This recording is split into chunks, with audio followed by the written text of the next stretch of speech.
Welcome back. तो देखिए, ये वाली वीडियो में हम बात करेंगे आज के बीएससी नर्सिंग पेपर की, जेके बोपी का। एंड आपने पेपर देखा होगा। एंड जिस टाइम मैं ये वीडियो रिकॉर्ड कर रहा हूँ, अभी आपकी आंसर की नहीं आई है। नाउ अगर आप देखोगे, लास्ट हम यहाँ पे आप अपना स्कोर भी मेंशन करना कि आपने कितना स्कोर किया है इस पेपर में। नाउ अगर हम जो पुराने पेपर्स हैं उनके कंपैरिजन में इस पेपर को देखें, सो जो 2022 में पेपर हुआ था, मतलब अच्छे खासे न्यूमेरिकल उसमें पूछे गए थे, सेम इस साल भी।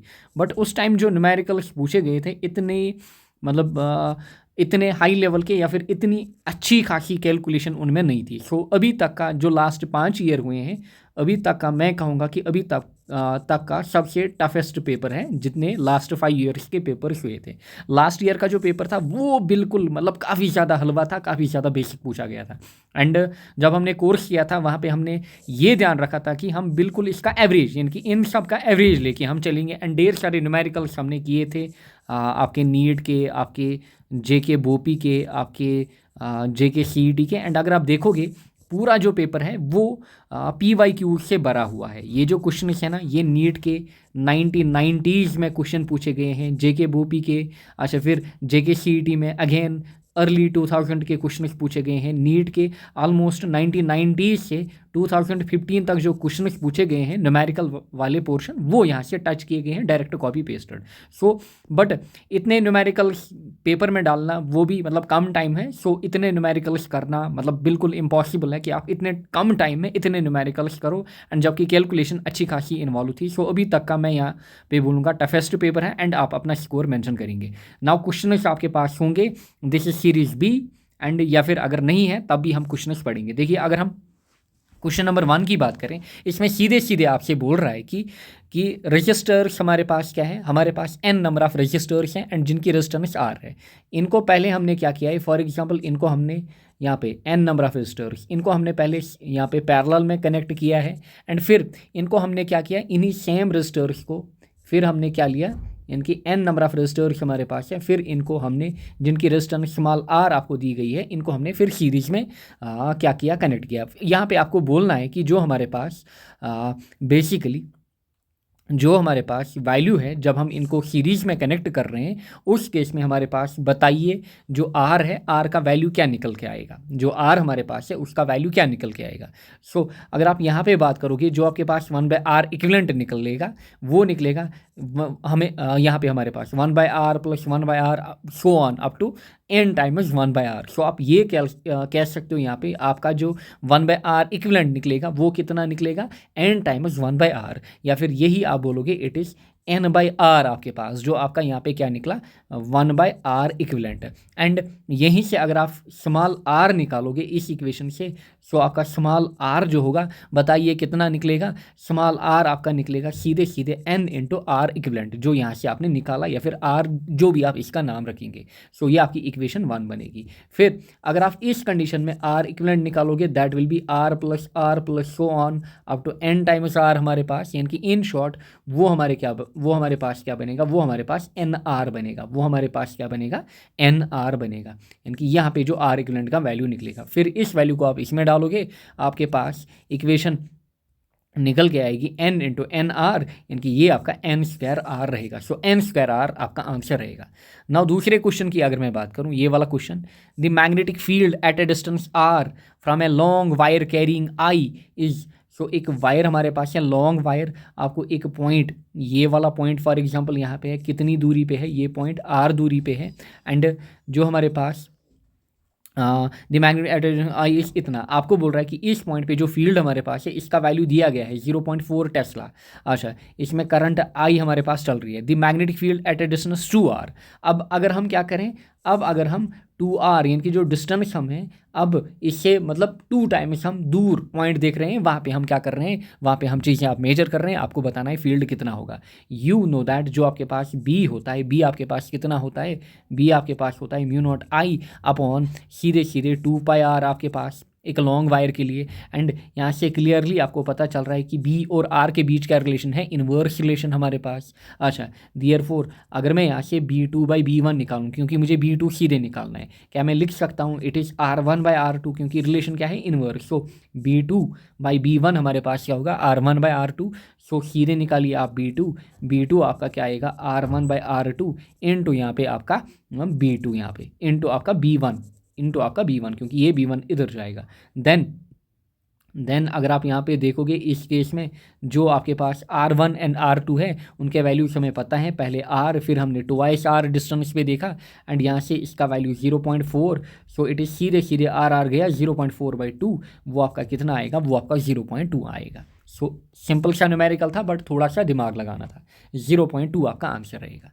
नेक्स्ट क्वेश्चन की अगर हम बात करें, जिसमें आपको क्या दिया गया है, जिसमें आपको 2 long parallel wires are at a distance of 1 metre. So 2 long parallel wires आपके पास हैं एंड इनके बीच जो डिस्टेंस आपको दी गई है that is 1 metre.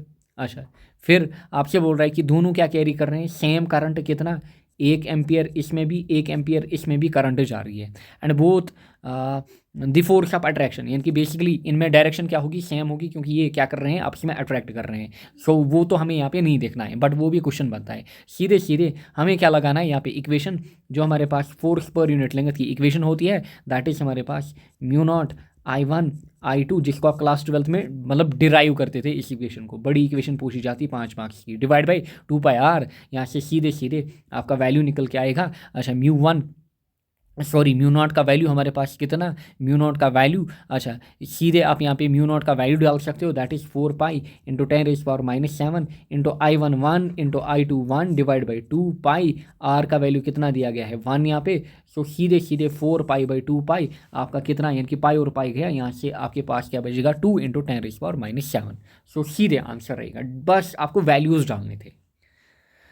Next question की अगर हम बात करें, ए कॉइल, सो इसका आंसर जो रहेगा दैट इज़ 2 इंटू 10⁻⁻7। नेक्स्ट देखिए, a coil of 1 turn is made of a wire of certain length and then from the same length a coil of 2 turns is made. So हमारे पास initially क्या है, एक मोटी coil, फिर हमने क्या किया, इससे बेसिकली हमने 2 टर्न्स वाली फॉर एग्जांपल कॉइल बनाई, 2 टर्न्स वाली क्या बनाई, कॉइल बनाई यहाँ पे। अब क्या पूछ रहा है, if the same current is passed in both case, current same है, then the ratio of the magnetic induction at their centres. आपको मैग्नेटिक इंडक्शन इस केस में क्या करना था, इस केस में निकालना था। एक बढ़िया क्वेश्चन था। यहाँ पे आप देखिए आपके पास कंडीशन क्या है, आपके पास इनिशियली ऐसे आपके पास क्या है, एक कॉइल आपके पास है एंड कॉइल के कारण जो फील्ड आपके पास होती है दैट इज़ μ0 Ni/2r हमारे पास। अच्छा, कंडीशन 1 में जो n का वैल्यू आपको दिया गया है, number of turns that is 1 and ये वैल्यू अगर आप देखोगे दैट इज़ सर्कमफ्रेंस जो हमारे पास होता है दैट इज़ L आप बोल सकते हो। इट इज़ यहाँ पे 2πr हमारे पास एंड r का वैल्यू अगर मैं निकालूँ इट इज़ L/2π मेरे पास, ये मेरे पास r का वैल्यू निकलेगा यहाँ पे इन टर्म्स ऑफ सर्कमफ्रेंस। अच्छा, नाउ अगर आप देखोगे अब जब नंबर ऑफ टर्न्स हमारे पास क्या है, सेम कॉइल के हमने 2 टर्न्स निकाले, देयरफॉर जो हमारे पास लेंथ होगी उसका भी क्या होगा, उसका भी या फिर सर्कमफ्रेंस जो होगी उसका भी हमारे पास अब हाफ होगा। सो उसका हमारे पास क्या होगा, हाफ होगा। दिस विल बी 2πr, यानी कि नया r हमारे पास, यानी कि r' आप बोल सकते हो एंड ये जो r' हमारे पास होगा this will B 1/2 times L/2π, यानी कि ये हमारे पास क्या होगा 2π नीचे, सो इट विल बी यहाँ से 2 हमारा दैट इज़ 1/2 टाइम्स L/2π हमारे पास। देयरफॉर ये आप कह सकते हो r' जो हमारे पास है इट इज़ 1/2 टाइम्स r या फिर इट इज़ r/2, सीधे यहाँ से, क्योंकि r का वैल्यू आपको इतना यहाँ पे है। सो यहाँ पे आप बोल सकते हो r' जो होगा दैट विल बी r/2 आपके पास। देन अब आप यहाँ से फील्ड कैलकुलेट कर सकते हो, जो B' आपके पास होगा दैट विल बी μ0। अच्छा, n का वैल्यू आपके पास कितना है, नंबर ऑफ टर्न्स 2। अच्छा, करंट यहाँ पे क्या करंट का वैल्यू दिया गया है, लेंगे तो अच्छा सेम करंट हमारे पास क्या है, करंट हमारे पास दोनों केस में क्या दी गई है, करंट हमारे पास दोनों केस में सेम दी गई है। So this will B I। अच्छा, इस केस में अगर हम फील्ड निकालें, इस केस में जो फील्ड हमारे पास होगी तभी हम कंपेयर कर पाएंगे। अच्छा, फील्ड जो होगी दैट विल बी μ0। अच्छा, नंबर ऑफ टर्न्स कितने, 1 यानी कि 1, फिर यहाँ से I अपॉन 2R। सो ये हमारे पास इक्वेशन बनेगी। जो B डैश हमारे पास बनेगा that will be mu naught 2I upon में हमारे पास 2R। अच्छा, R की जगह हमारे पास यहाँ पे R डैश, क्योंकि यहाँ पे R डैश हम लेंगे, सो R डैश की जगह हमारे पास क्या आएगा, R डैश की जगह हमारे पास आएगा R/2 यहाँ पे। सो ये अगर आप देखोगे ये 2 क्या जाएगा, ये 2 हमारे पास ऊपर जाएगा। सो दिस विल बी ये 2 और ये 2, ये क्या बनेंगे ऊपर 4। So this will be 4 times mu naught I upon 2R। सो इसके कंपैरिजन में जो B डैश निकला दैट इज़ 4 टाइम्स यहाँ पे। सो B डैश जो निकला दैट इज़ 4 टाइम्स B, यानी कि इनिशियली अगर हमारा B कितना 1, जो B डैश निकला दैट इज़ 4। सो 1:4, 1:4 आपका आंसर रहेगा। नेक्स्ट क्वेश्चन की अगर हम बात करें, इसको मैं रब कर लेता हूं क्योंकि सभी चीज़ें यहीं पे हैं, आप स्क्रीन शॉट आपने लिया होगा। सो इनको मैं रब करूंगा फ़िलहाल, आपने यहाँ पे स्क्रीन शॉट्स लिए होंगे।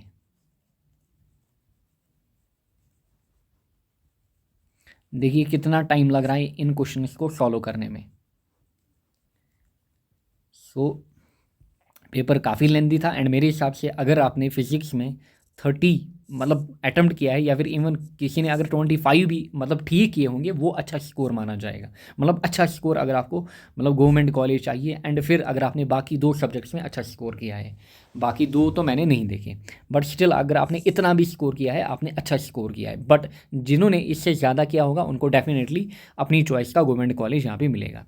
नाउ इस क्वेश्चन की अगर हम बात करें, magnetic the work done in turning a magnet of magnetic moment m by an angle of 90 degree from the meridian is n times the corresponding work done to turn it through an angle of 60 degree। सो यहाँ पे 2 works हमें क्या करने हैं, 2 works यहाँ पे हमें compare करने हैं। इनिशियली हमारे पास क्या है, इनिशियली फॉर एग्जाम्पल लेट इस डिग्री पे हमारे पास है, लेट आप एज्यूम करिए इस डिग्री पे हमारे पास क्या है, the work done in turning a magnet, ऐसे मैग्नेट है। अच्छा, फिर इसने क्या किया, इसने मैग्नेट को कितना टर्न किया, इसने मैग्नेट को यहाँ से उठाया एंड इसको 90 डिग्री पे टर्न किया। सो इनिशियली इसने 0 डिग्री से इसको टर्न किया 90 डिग्री तक, एंड इस टर्निंग के केस में वर्क जो रहा होगा दैट विल बी W1। अच्छा, फिर is n times the corresponding work done to turn it through an angle of 60 degree. दूसरे केस में ये 0 डिग्री पे है, अब इसने कितना इसको उठाया ऊपर 60 डिग्री, अब इसने इसको टर्न किया बाय 60 डिग्री। सो ये 2 केस हैं, एंड इस केस में जो वर्क है दैट इज़ W2। एंड ये बोल रहा है आपको कि पहले केस में जो वर्क हुआ it is n times W2, it is ये यहाँ पे देखिए is n times, so W1 जो है it is n times W2। Again a very good question, जो ये वाला क्वेश्चन था ये भी बढ़िया था, ये भी बढ़िया है अगेन यहाँ पे। सो इस केस में जो आपके पास वर्क होता है, सीधे वर्क की इक्वेशन आप डालोगे, इट इज़ हमारे पास MB cos θ1 माइनस यहाँ पे cos θ2। सो इट इज़ सीधे MB यानी कि W1 आप निकाल रहे हो। अच्छा, cos θ1 आपका कितना 0, यानी कि इनिशियल एंगल आपके पास 0 डिग्री, माइनस यहाँ पे cos 90 यानी कि cos 0, यहाँ से cos 90 डिग्री। अच्छा, हमारे पास cos 0 कितना होता है, cos 0 हमारे पास होता है 1, cos 90 0। सो यहाँ से जो वैल्यू बचेगा दैट विल बी MB। सो यहाँ से जो वैल्यू बचेगा दैट विल बी MB। सो ये आपका W1 निकलेगा। Similarly W2 it will B MB। अच्छा, कहाँ से कहाँ, cos 0 डिग्री माइनस यहाँ से cos 60 degree, cos 0 degree minus यहाँ से cos 60, it is MB। cos 0 again 1, cos 60 कितना 1/2 हमारे पास यानी कि 0.5। सो दिस विल बी MB। अच्छा, 2 1 आर 2 माइनस 1 कितना होगा 1 यानी कि 1/2 यानी कि इट विल बी MB/2। ये आपका W2 निकला। एंड फिर आपके पास कंडीशन यहाँ पे गिवन है W1 is equal to n times W2। So W1 का वैल्यू कितना निकला MB। अच्छा, this will be n times W2 कितना MB/2। आपके पास M और M गया, B और B गया, आपको क्या निकालना है, आपको N निकालना है। N का वैल्यू आपके पास निकल के आएगा यहाँ से सीधे 2। सो ये आपका आंसर रहेगा। अच्छा, नेक्स्ट क्वेश्चन, एबो क्यूरी टेम्परेचर, बताइए क्यूरी टेम्परेचर पे क्या होता है, एक फेरोमैग्नेटिक सबस्टांस क्या बन जाती है, paramagnetic. Next question, a varying current in the coil changes from 10 ampere to 0 in 0.5 second, यानी कि जो करंट हमारे पास है, करंट का वैल्यू कहाँ से जा रहा है 10 एम्पियर टू 0, कितने डेल्टी टाइम में, 0.5 सेकंड में। If the average EMF induced in the coil is इतना, EMF इतना है, सेल्फ इंडक्शन आपको निकालना है। एंड सीधे सीधे आपके पास इक्वेशन है, E हमारे पास होता है -L DI/dt, यहाँ पे आपके पास DI/dt यहाँ पे आपके पास, एंड DI मतलब ΔI/ΔT आप बोल सकते हो। सो यहाँ से L का वैल्यू, अच्छा L का वैल्यू हमें निकालना है। अच्छा E कितना दिया गया है 220, यहाँ से L का वैल्यू, फिर ΔI इनकी चेंज इन करंट कितना हो रहा है हमारे पास 0 से 10 एम्पियर। अच्छा फिर यानी कि this is final, this is initial, यानी कि 10 to 0 हो रहा है, this is final, this is initial, upon ΔT कितने टाइम में 0.5 में। अच्छा फिर यहाँ से माइनस और माइनस यहाँ पे आपका प्लस बना, दिस इज़ आपका 10L, यहाँ से 0.5, ये 0.5 इधर मल्टीप्लाई गया, नीचे 10 आया, यहाँ से L बचा, यहाँ से L बचा। सो 0.5 मतलब हाफ, 220 का हाफ कितना हुआ 110, 110 डिवाइड बाई 10, ये और ये गया, आपके पास 11 बचा। सो L आपका कितना बचा, L आपका 11 बचा यहाँ पे। सो L जो आपके पास बचेगा that will B basically 11, H मतलब हेनरी। फिर ये वाला question, a wire is rotated in a magnetic field, the frequency of change of direction of EMF is, जो EMF इंड्यूस्ड होता है हमारे पास। सो EMF अगर देखोगे आप ग्राफिकली भी, अगर आप देखोगे, आप हमेशा पॉजिटिव साइकिल से पहले क्या आते हो, यानी कि एक कंप्लीट वेवलेंथ के लिए पहले आप पॉजिटिव से नेगेटिव साइकिल में आते हो, फिर आप नेगेटिव से पॉजिटिव में जाते हो। सो बेसिकली अगर आप ओवरऑल देखोगे, ओवरऑल आपके पास जो फ्रीक्वेंसी होती है चेंज ऑफ डायरेक्शन की, इनकी किसकी चेंज ऑफ डायरेक्शन की, इंड्यूस्ड EMF की, that is almost twice per revolution हमारे पास। नेक्स्ट ये वाला क्वेश्चन सीधे सीधे क्वेश्चन है, आपको Z इसमें निकालना है, इम्पीडेंस, एंड Z की फार्मूला ऑलरेडी आपके पास होती है। अच्छा एक LCR सर्किट में, जिसमें आपके पास देखिए XL का वैल्यू इतना दिया गया है, XC का वैल्यू इतना दिया गया है, एंड आपके पास रेजिस्टेंस का वैल्यू इतना दिया गया है, सीधे सीधे आप निकाल सकते हो। Z आपके पास सीधे सीधे क्या होता है, it is √R² plus XL minus XC का होल स्क्वायर। देखिए XL 50, XC 50, सो ये वाली टर्म क्या बनेगी, ये वाली टर्म पूरी 0 बनेगी, अंदर क्या बचेगा R², so Z equal to √R²। अच्छा Z इज इक्वल टू हमारे पास √R², यानी कि रेजोनेंस वाली कंडीशन जब आप देखते थे उस केस में XL हमारे पास होता था XC के बराबर। सो इस केस में ये हो गया 10 स्क्वायर और ये गया आपके पास Z कितना बचेगा 10 यहाँ पे, सो 10 बचेगा।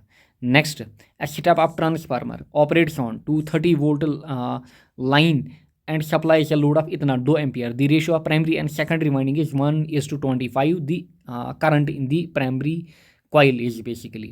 सो एक अच्छा क्वेश्चन अगेन, यहाँ पे बेसिकली आपको रिलेशन पता होनी चाहिए। एक बार फिर से यहाँ पे इसको मैं रब कर लेता हूँ, इनको मैं रब कर लेता हूँ। नाउ अगर आप इस क्वेश्चन पे जाओगे, क्वेश्चन पे जाइए, देखिए आपके पास क्या है, यू नो दैट एक ट्रांसफार्मर में आपके पास क्या होता है, VP/VS जो हमारे पास होता है दैट इज़ NP/NS, ये हमारे पास होती है criteria. And we know that जो पावर हमारे पास होता है P is equal to VI हमारे पास। एंड अगर यहाँ पे हमारे पास एक आइडियल ट्रांसफार्मर हो, फॉर एग्जांपल आइडियल ट्रांसफार्मर के केस में जो पावर होगा इनपुट एंड आउटपुट वाला हमारा, वो हमारे पास क्या होता है, वो हमारे पास इक्वल होता है। एंड अगर ये इक्वल हुआ, इसका मतलब V जो होगा that will be inversely proportional to I। अगर हमारे पास P सेम हुआ, अगर हमारे पास P सेम हुआ, देयरफॉर क्या हम कह सकते हैं NP/NS जो होगा, जो NP/NS होगा वो हमारे पास देयरफॉर IS/IP होगा, देयरफॉर वो हमारे पास IS/IP होगा, देयरफॉर अब आप यहाँ से ईजिली चीज़ें निकाल सकते हो। अच्छा यहाँ पे देखिए जो वाइंडिंग्स का रेशियो आपको दिया गया है that is 1:25 primary and secondary का। So it is 1:25 equal to यहाँ से IS/IP। अच्छा ये वैल्यू आपके पास कितना है यहाँ पे, ये वैल्यू सीधे सीधे, अच्छा सप्लाईज ए लोड आप 2 एम्पियर, यानी कि IS का वैल्यू दिया गया है 2, यहाँ से IP आप इजीली निकाल सकते हो। IP आपका इधर, ये आपका इधर, 25 × 2 आपका कितना हो जाएगा, ये आपका 50 हो जाएगा। Next, we consider the radiation emitted by the human body. So radiation emitted by human body, which of the following statement is true? So जो radiations emit होती हैं human body के कारण, they are basically infrared. Next ये वाला question again very good question, मतलब ढेर सारे क्वेश्चन अच्छे खासे पूछे गए थे क्योंकि ये सभी PYQ पिक किए गए हैं एंड इतनी कैलकुलेशन, इतनी ढेर सारी कैलकुलेशन। नाउ नाउ नाउ ये वाला क्वेश्चन, अच्छा नंबर 12 हमारे पास, नंबर 12 हमारे पास। नाउ अगर आप देखोगे इस वाले क्वेश्चन में क्या होगा, the electric field associated with an EM, अच्छा यानी कि electromagnetic wave is given by इतना हमारे पास E इज इक्वल यहाँ पे है I, ये है वेक्टर I, अच्छा 40 cos k/z - 6 into 10 raise power AT, अच्छा wire E, Z and T are in volt per metre, metre and second respect, the value of wave vector K is हमारे पास the value of wave vector, and we know that जो हमारे पास V होता है और C हमारे पास होता है, आप बोल सकते हो इट इज़ हमारे पास ओमेगा अपॉन के। आप बेसिकली इस इक्वेशन को इलेक्ट्रोमैग्नेटिक वेव्स के केस में भी देखते हो एंड वेव्स का टॉपिक जब आप पढ़ते हो वेव वेलोसिटी, वहाँ पे भी इसको आप देखते हो। सो K हमारे पास क्या होगा, K हमारे पास होगा सीधे सीधे omega upon C।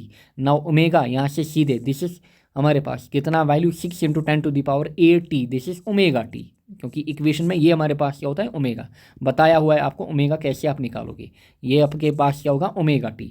So this is सीधे सीधे आपके पास 6 × 10⁸, नीचे 3 × 10⁸ हमारे पास, यहाँ से ईजिली आपका वैल्यू निकल के आएगा, यानी कि सीधे यहाँ से आपका आंसर आएगा, यानी कि कितना आंसर आपके पास आएगा, यहाँ से 10⁸ और 10⁸ गया, 6/3 आपका कितना निकल के आएगा 2। नेक्स्ट यानी कि सीधे सीधे वेव वेलोसिटी की इक्वेशन आपको पुट करनी थी, जो आप 11th में भी पढ़ते हो, वेव वेलोसिटी। नेक्स्ट ये वाला क्वेश्चन देखिए, time taken by sunlight to pass through a window of thickness 4 mm whose refractive index is 3/2 is, अच्छा पहले आपको रिफ्रैक्टिव इंडेक्स वाली इक्वेशन निकालनी थी, फिर आपको यहाँ से टाइम निकालना था, यानी कि स्पीड की इक्वेशन यूज़ करके आप निकाल सकते थे यहाँ पे। सो हमारे पास इक्वेशन होती है जो म्यू हमारे पास होता है दैट इज़ बेसिकली C/V। अच्छा C हमारे पास क्या होता है, अच्छा ये V वाली इक्वेशन क्या होती है मीडियम में, ये है हमारे पास वेलोसिटी ऑफ लाइट, यानी कि सीधे सीधे 3 × 10⁸ का वैल्यू हमारे पास। नाउ अब आपको क्या निकालना है टाइम टेकन। सो T आप कहाँ से कोरिलेट करोगे, T आप बेसिकली V के टर्म्स में कोरिलेट करोगे, T आप V के टर्म्स में कोरिलेट करोगे। पहले आप यहाँ से V निकालोगे, V आपका कितना होगा, V आपका यहाँ से C/μ होगा, C का वैल्यू आपको पता है 3 × 10⁸, म्यू का वैल्यू आपको दिया गया है 3/2, यहाँ पे 2 ऊपर जाएगा, 3 और 3 गया, ये आपके पास कितना बचेगा 2 × 10⁸ यहाँ पे। नाउ टाइम आपको निकालना है, टाइम हमारे पास होता है डिस्टेंस अपॉन वेलोसिटी। अच्छा डिस्टेंस यहाँ पे आपके पास time taken by sunlight to pass through a window of thickness, ये हमारे पास है एक विंडो, इसकी थिकनेस है 4 mm, ये आ रही है लाइट, ये इसके पास जा रही है। सो यहाँ से यहाँ तक पास होने में कितना टाइम लगा, सो it is D 4 mm thickness, यानी कि 10⁻³ इन टर्म्स ऑफ मीटर, नीचे 2 × 10⁸ हमारे पास, नीचे 2 × 10⁸ हमारे पास, 4/2 हमारे पास कितना हुआ 2, यहाँ से 10⁸ ऊपर जाएगा, ये बनेगा माइनस, ये बनेगा हमारे पास 10⁻11।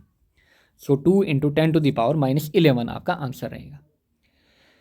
नेक्स्ट ये वाला क्वेश्चन देखिए, a body is located on a wall, its image of equal size is to be obtained on a parallel wall. So ऐसे हमारे पास पहले यहाँ पे एक लेंस है, कन्वेक्स लेंस। अच्छा इस साइड में हमारे पास ये प्रिंसिपल एक्सिस, इस साइड में हमारे पास फॉर एग्जांपल एक वाल है, ये दूसरे साइड में वाल हमारे पास है। अच्छा the lens is placed at distance D ahead of the second वाल, ये फर्स्ट वाल है, ये सेकंड वाल है, यानी कि ये ऑब्जेक्ट हमारा, ये इमेज हमारी। अब ये बोल रहा है कि इसको स्मॉल d डिस्टेंस की दूरी पे रखा है। अच्छा द लेंस यानी कि ऑप्टिकल सेंटर से, the lens is placed at distance D ahead of the second wall, then the required focal length will be. अच्छा आप ये बताइए, a body is located on a wall, its image is equal to, यहाँ पे की है the image of its image is equal to size to be obtained on parallel wall, यानी कि जो साइज ऑफ ऑब्जेक्ट है that is equal to size of image हमारे पास। एंड बताइए लेंस के केस में ये कब होता है, जो चौथा केस हमने पढ़ा था, अगर आपको याद होगा, अगर ऑब्जेक्ट हमारे पास कहाँ पे होता है 2f पे। अच्छा जो हमारे पास पोजीशन होती है इमेज की वो भी हमारे पास 2f की होती है, एंड साइज ऑफ इमेज जो होता है दैट इज सेम।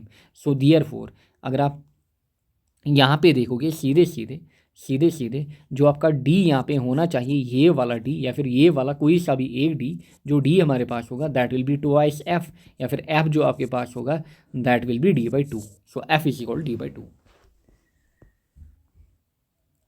नेक्स्ट ये वाला question, a thin prism of angle 15 degree made of गिलास ऑफ रिफ्रैक्टिव इंडेक्स. अच्छा, रिफ्रैक्टिव इंडेक्स म्यू वन हमें कितना दिया गया है, हमें 1.5 दिया गया है. Is combined with another prism of glass refractive index mu two जिसका इतना वैल्यू है. The combination of prism produce dispersion without deviation.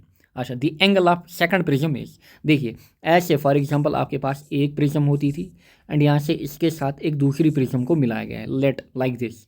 Now अगर हमारे पास फॉर एग्जांपल आप ऐसे पढ़ते थे, ये आई हमारे पास इंसिडेंट लाइट, फिर ये अंदर ऐसे जाती थी, फिर यहाँ से इमर्जेंट रे हमारे पास ऐसे जाती थी. जब ये अब ऐसे जाएगी, फिर ये वाली रे यहाँ से सीधे जाएगी, फिर क्योंकि ये ऐसे आ रही है अब ये ऐसे यहाँ से जाएगी. सो अगर आप देखोगे, अगर आप ओवरऑल देखोगे, जो डायरेक्शन है वो दोनों की हमारे पास क्या है, वो दोनों की हमारे पास सेम है. यहाँ पे जो हमारे पास डायरेक्शन है इंसिडेंट लाइट की, यानी जो इंसिडेंट लाइट आई एंड यहाँ से इमर्जेंट लाइट गई, सो जो डायरेक्शन हमारे पास है दैट इज सेम. सो आप ये मान सकते हो कि डिविएशन हमारे पास जो है, डिविएशन यहाँ पे ज़ीरो है. सो यहाँ से आपको क्या बोल रहा है, the combination of prism produce dispersion without deviation, यानी कि डिस्पर्शन हो रहा है but without deviation. The angle of second prism, आपको सेकंड प्रिज्म की एंगल यहाँ पे निकालनी है. सो आपको क्या दिया गया है, a thin prism of angle इतना, इसका एंगल आपको दिया गया है जो पहली प्रिज्म आपके पास है. सो एंगल A1 आपको दिया गया है कितना, यहाँ पे 15 डिग्री, एंड साथ ही में म्यू वन पहली प्रिज्म के लिए कितना दिया गया है 1.5. फिर दूसरे केस में आपको A2 निकालना है एंड आपको म्यू टू गिवन है, म्यू टू आपको गिवन है कितना 1.75 यहाँ पे. अच्छा, नाउ आपके पास डिविएशन की इक्वेशन होती है D is equal to mu minus one into A, but यहाँ पे बताइए कितना डिविएशन हो रहा है, यहाँ पे जीरो डिविएशन हो रहा है. एंड जो नेट डिविएशन होगा that will B delta one minus delta to, delta one minus delta to. अच्छा, एंड यही डिविएशन कितना हो रहा है हमारे पास, ये ज़ीरो हो रहा है, ये ज़ीरो हो रहा है क्योंकि ये रे आ रही है ऐसे जा रही है. सो नेट डिविएशन हमारे पास ज़ीरो हो रहा है. सो देयरफॉर आप यहाँ से कह सकते हो सीधे सीधे यहाँ पे ये वाली इक्वेशन का यूज़ करके कि mu one minus one into A1 is equal to mu two, क्योंकि अगर यहाँ से इस इक्वेशन से delta one minus delta two is equal to zero, so delta one is equal to delta two.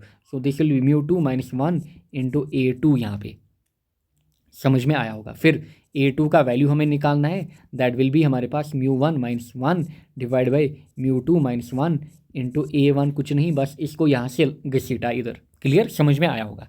सो फिर यहाँ से आप वैल्यूज़ डालोगे 1.5 माइनस वन, अच्छा म्यू टू का value 1.75 minus one into A1 का वैल्यू यहाँ पे 15 डिग्री, आपका आंसर यहाँ पे निकल के आएगा. अब आप यहाँ से खुद कैलकुलेट करोगे क्योंकि मुझे टाइम लग रहा है क्वेश्चन को यहाँ पे करने में. सो देयरफॉर यहाँ से अब आप खुद आंसर इसका निकालोगे, इतना तो आपको समझ में आया होगा यहाँ से. एंड इसका जो आंसर सीधे सीधे हमारे पास रहेगा that will be 10, that will be 10 degree. Next ये वाला क्वेश्चन देखिए, the velocity v of a particle at time t is given by v is equal to at plus b by t plus c, where a and b are constant, the dimensions of a and b and c are respectively. देखिए सभी पुराने question हैं, ये जो question है ना ये सभी पुराने क्वेश्चन है. इसको मैं यहाँ से रब कर लेता हूँ, आपने ये लिखा होगा, आपने इतना खुद से कैलकुलेट किया होगा. बस यहाँ पे आपको आइडिया देने के लिए आपको क्या करना था, एंड जो करेक्ट ऑप्शन हमारे हैं वो क्या आएंगे. Now the velocity v of particle is इतना, v हमारे पास इतना है. देखिए v हमारे पास क्या है, v हमारे पास है at plus b by T plus c, ये हमारे पास है case. The dimension of a and b, देखिए डायमेंशनल होमोजेनिटी आपको पिक करना है. सो इसके और इसके और इसके और इसके सभी के डायमेंशन यहाँ पे क्या होंगे, सभी के डायमेंशन यहाँ पे हमारे पास सेम होंगे. सभी के डायमेंशन हमारे पास क्या होंगे, सभी के डायमेंशन यहाँ पे हमारे पास बेसिकली अगर आप देखोगे, आपको बेसिकली क्या करना है, यानी कि इस साइड के डायमेंशन एंड इस साइड के डायमेंशन जो है वो आपको इक्वल आने चाहिए. इस साइड एंड इस साइड के डायमेंशन आपके पास यहाँ आने चाहिए, इस साइड एंड इस साइड के डायमेंशन आपके पास सेम आने चाहिए. एंड इसी वजह से आपको ए बी और सी के डायमेंशन जो आपके पास कॉन्स्टेंट्स हैं ए बी और सी यहाँ पे इस इक्वेशन में, क्योंकि आपको जो वेलोसिटी है that has been given function of time velocity, so आपको ए बी और सी निकालना है यहाँ पे. सो इसके और इसके डायमेंशन हमारे पास क्या होने चाहिए, सेम, यानी कि left hand side and right hand side में। सो पहली बात तो जो वेलोसिटी हमारे पास होती है ये, यानी कि इसके डायमेंशन हमारे पास कितने होते हैं, L T minus one. Now A T, अगर आप ए टी की बात करोगे, ए टी की अगर हम बात करें, अच्छा नाउ ए टी की अगर हम बात करें, दियर फोर जो ए टी हमारे पास है, ए टी के डायमेंशन कितने होने चाहिए, ए टी के डायमेंशन हमारे पास एल टी माइनस वन होने चाहिए। टी हमारे पास क्या है, टाइम, इसके डायमेंशन टी होंगे, यहाँ से एल टी माइनस वन। सो अगर आप ए निकालोगे, ए आपके पास क्या निकलेगा, टी नीचे आएगा, this will B L T minus one, यहाँ पे हमारे पास टी, जब ये टी ऊपर जाएगा दिस विल बी हमारे पास एल टी माइनस टू। सो ए के डायमेंशन हमारे पास क्या आएंगे, L T minus to. And बाकी आपको कैलकुलेट ही नहीं करना था क्योंकि पहले ही आपका ए निकल के आया L T minus to, and बाकी आपके सीधे यहाँ से निकलेंगे एल और टी, क्योंकि बाकी ये जो ऑप्शन है it is L T two, आपके पास क्या आया, L T minus two. So option D आपका। नेक्स्ट ये वाला टॉपिक एरर आपके सिलेबस से डिलीटेड है, आप इसको डिलीटेड टॉपिक मान सकते हो, बट स्टिल क्वेश्चन पूछा जा सकता है एरर के ऊपर, ऐसा नहीं है कि ये पूछा जा सकता है, इसको मतलब एग्जामिनर मतलब मान सकता है। Now if the error in measurement of radius of a sphere is 2%, then the error in determination of volume. So सीधे आपको रिलेशन लगानी थी वॉल्यूम ऑफ स्फीयर वाली। नाउ हमारे पास वॉल्यूम होता है 4/3 पाई आर क्यूब यहाँ पे। सो अगर आप देखोगे यहाँ से v is proportional to R cube, so therefore delta v upon v जो हमारे पास होगा that will be 3 times delta R upon R हमारे पास, and delta R by R आपको कितना दिया गया है, 2%। सो इट इज़ आपका 6% answer. So measurement of radius, radius में इतना आपके पास एरर है, सो सीधे आपका आंसर रहेगा 6%। नाउ आगे बढ़ते हैं, बात करेंगे a car moving with a speed of इतना 40 kilometre per hour can be stopped by applying brakes at least after 2 metre. So ऐसे हमारे पास कार जा रही है, ऐसे हमने इसको स्टॉप किया, कितनी दूरी पे, 2 मीटर की दूरी पे। अच्छा इनिशियली ये जा रही थी विथ 4 किलोमीटर पर आवर। अच्छा यू नो दैट कार कब स्टॉप करती है, जब फाइनल वेलोसिटी 0 होगी।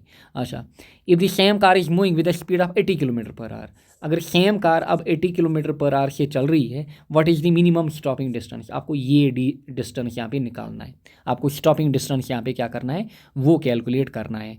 सो हमारे पास इक्वेशन क्या होगी, पहले केस में, केस वन में V square minus U square क्या होगा, 2as। अच्छा बताइए ये हमारे पास क्या होगा, 0, क्योंकि हमारे पास यहाँ पे 0। अच्छा minus U square you, but ये आपको किलोमीटर पर आवर में दिया गया, सो इसको कन्वर्ट करिए, 40 इंटू 5/18, 40 इंटू 5/18 कितना होगा, 5 इंटू 40 कितना होगा, 200/18, 200/18 कितना होगा, दिस विल बी 100/9 आपके पास। सो यहाँ पे 100/9 का स्क्वायर इज इक्वल टू 2, ए आपको पता नहीं है, एस आपको दिया गया है 2, सो यहाँ से आप ए निकालोगे बेसिकली। सो यहाँ से आपका ए निकलेगा, दिस इज़ 9। अच्छा ए आपका कितना निकलेगा, ए आपका निकलेगा दिस इज -100/9 का माइनस टाइम इस यहाँ पे 100/9 का स्क्वायर, ये 2 इधर, ये 2 इधर, यानी कि 4 बेसिकली नीचे, यानी कि इसके साथ क्या जाएगा, 4 यहाँ पे, 4 यहाँ पे नीचे। सो इसको आप खोल के लिख सकते हो, दिस इज ऊपर यहाँ पे 1 2 3 4 0, यहाँ पे 9 का स्क्वायर कितना होगा, 81। अच्छा साथ में 81 इंटू 4, चलिए इतना ही फिलहाल ले लेते हैं, बट माइनस टाइम ये निकला। नाउ दूसरे केस में जब हमने 80 किलोमीटर पर आवर से गाड़ी को रन किया, सो हमारे पास कंडीशन क्या है, 0 माइनस, अब हमने 80 किलोमीटर पर आवर से रन किया, सो 80 इंटू 5/8, 5/8 आर 40, दिस इज हमारे पास 400/18, 400/18 कितना होता है, 200/9, सो दिस विल बी 200/9 इस केस में, whole square equal to 2 into A का वैल्यू हमें पता है, अब ये वैल्यू 40 डिवाइड बाई 81 इंटू 4। अच्छा इंटू में हमें क्या निकालना है, एस यहाँ पे निकालना है, सो ये वैल्यू इधर जाएगा। सो अगर आप एस यहाँ पे निकालोगे, आपके पास क्या है, 200 का स्क्वायर कितना होगा, इतना, 9 का स्क्वायर कितना होगा, इतना, 81, यहाँ से माइनस, अच्छा ये माइनस और ये माइनस गया, छोड़िए माइनस को फिर। सो ये अब इधर ऊपर जाएगा, दिस विल बी हमारे पास इंटू में 81 इंटू 4, 10,000 क्या आएगा, 10,000 नीचे आएगा, साथ में क्या लेके आएगा नीचे, 2। सो यहाँ से अगर आप देखोगे 81 गया, अच्छा फिर यहाँ से 4 0 गए। अच्छा फिर यहाँ से अगर आप फर्दर देखोगे, यहाँ से 2 4 4 8, ए divide by 2, A divide by 2। अच्छा ए डिवाइड बाई 2 यहाँ पे क्या हुआ मसला, अच्छा यहाँ पे गलती हुई है, ध्यान देंगे आप यहाँ पे, ये दिस इज 200 का स्क्वायर, 200 का स्क्वायर कितना होता है, दिस विल भी हमारे पास ये 40,000। अच्छा अब होगा क्या, यहाँ से 81 और 81 गया, ये और ये गया। अच्छा यहाँ से 4 0, यहाँ से 4 0 गए, 4 4 4 16, 16 डिवाइड बाई 2, यहाँ पे 16 डिवाइड बाई 2 कितना होगा, दिस विल बी 8। सो आपका आंसर जो रहेगा दैट विल बी 8, किधर गया, सो 8 मीटर आपका आंसर रहेगा। Next question, a boat is sent across a river of velocity इतना 8 किलोमीटर पर आवर। सो एक बोट जा रही है, मतलब ऐसे रिवर जा रहा है, ऐसे आपके पास रिवर जा रहा है, यूं जा रहा है, ऐसे बोट जा रही है। If the resultant velocity of boat is इतना, then the velocity of the river is. So ये हमारे पास है वेलोसिटी ऑफ रिवर, ये ऐसे जा रही है बोट। सो जब ये ऐसे जाएगी, यू नो दैट अब रिवर चल रहा है, सो ये क्या करेगा, ये बोट को इधर धक्का देगा। सो ये बोट की नेट रिजल्टेंट वेलोसिटी होगी V R, this is V and this is V small R, यानी कि रिवर, ये है रिजल्टेंट वेलोसिटी यहाँ पे। सो सीधे सीधे आप इक्वेशन लगाओगे, हाइपोटेन्यूज वाली इक्वेशन। सो आपके पास जो वी आर होगा यहाँ पे, that will be we square plus small V R square. अच्छा बेसिकली वी आर स्क्वायर आपको निकालना है, या फिर velocity of water V W, इसको लीजिए ताकि आप कंफ्यूज ना हो जाओ, दिस इज़ वी डब्ल्यू, ये जो डायरेक्शन है। सो यही आपको निकालना है। वी आर आपको गिवन है, वी आर आपको कितना गिवन है यहाँ पे देखिए 10। अच्छा यहाँ से वी स्क्वायर ये आपको गिवन है 8 स्क्वायर प्लस वी डब्ल्यू का स्क्वायर जो आपको निकालना है, रूट इधर जाएगा, दिस विल बी 10 स्क्वायर। अच्छा 10 स्क्वायर हमारे पास कितना होता है 100, 8 स्क्वायर इधर जाएगा, ये -64, this is equal to V W का स्क्वायर। 100 - 64 कितना होता है 36।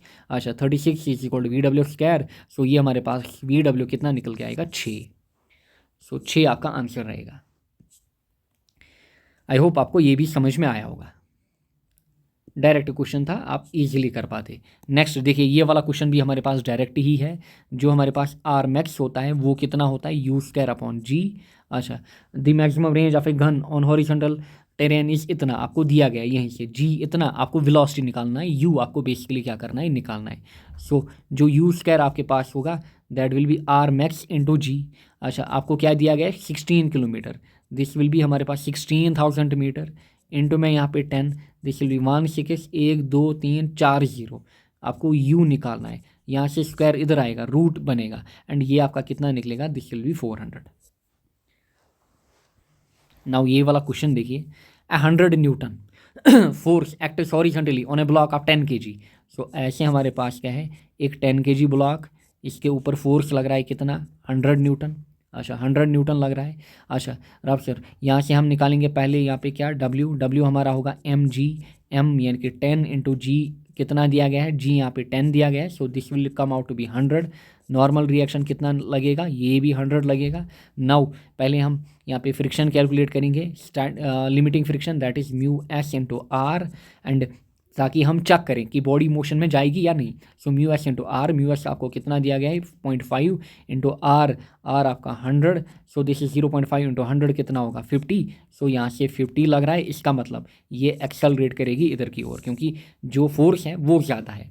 सो अगर आप देयरफॉर आप क्या करोगे, आप बेसिकली इस केस में नेट फोर्स कैलकुलेट करोगे। अब आप क्या करोगे इस केस में देयरफॉर आप यहाँ पे नेट फोर्स कैलकुलेट करोगे, एंड करिए नेट फोर्स कैलकुलेट किसके लिए, आप नेट हमारे पास होगा MA के बराबर। देयरफॉर नेट फोर्स कितना 100 आप लगा रहे हो, वापस कितना दे रहा है 50 इज इक्वल टू M कितना 10 इंटू A आपको निकालना है। सो दिस इज 50 बाई 10 आपका कितना होगा 5। सो A आपका 5 निकल के आया। नेक्स्ट 22 देखिए कितना टाइम लग रहा है सॉल्व करने में, वो भी जब मैंने पहले पेपर देखा अच्छे से। सो आपका समझ सकते हैं कि आपको मतलब काफ़ी ज़्यादा टाइम, क्योंकि पेपर लेंथी है। देखिए न्यूमेरिकल ऐसे नहीं है, फॉर एग्जांपल ये वाले न्यूमेरिकल्स आपने देखे कितने सीधे थे, बट एग्ज़ाम में इतना दिमाग जल्दी तेज़ नहीं चलता, एंड ऊपर से वहाँ पे टाइम की दिक्कत होती है। सो मैं समझ सकता हूँ पेपर अभी तक का सबसे टफेस्ट पेपर माना जाएगा। नाउ देखिए नाउ अब जिसके इसमें अच्छे मार्क्स आएंगे तो दैट इज़ समथिंग स्पेशल, या तो वो काफ़ी ज़्यादा इंटेलिजेंट है या तो कुछ और ही मामला है।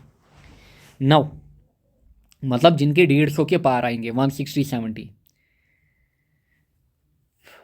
नाउ देखिए, a bullet is fired from a gun, the force on the bullet is given F is equal to इतना।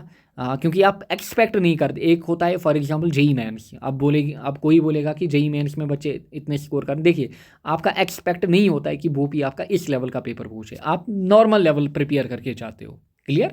जेई मेंस की लेवल में आप क्या करते हो उससे पहले, क्योंकि सब डिपेंड करता है आपकी प्रैक्टिस से, एग्जाम से पहले 2-3 महीने आपने कैसे प्रैक्टिस की।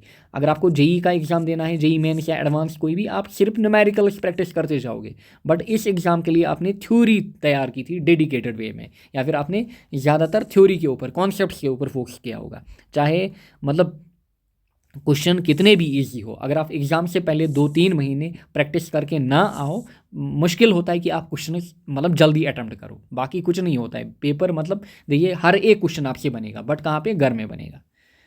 Now a bullet is fired from a gun, the force of the bullet is given by F is equal to इतना। सो एफ का वैल्यू यहाँ पे आपको दिया गया है, एफ ऑन बुलेट यानी कि फोर्स ऑन बुलेट कितना दिया गया है, 600 - 2 × 10⁵ t, where F is in newton, T is in second. The force on bullet become zero as soon as it leaves the barrel. जैसे ये मतलब बैरल से बाहर निकल रहा है, जो फोर्स हमारे पास है, जो फोर्स हमारे पास है वो कितना बन रहा है, वो ज़ीरो हमारे पास बन रहा है, वो जो फोर्स हमारे पास है वो ज़ीरो बन रहा है। सो इसका मतलब 0 इज इक्वल टू 600 - 2 × 10⁵ t। सो यहाँ से आप t का वैल्यू निकाल सकते हो। सो 2 × 10⁵t आपके पास होगा किसके बराबर? 600 के बराबर। ये आपके पास होगा 600 के बराबर। सो t आपके पास क्या होगा?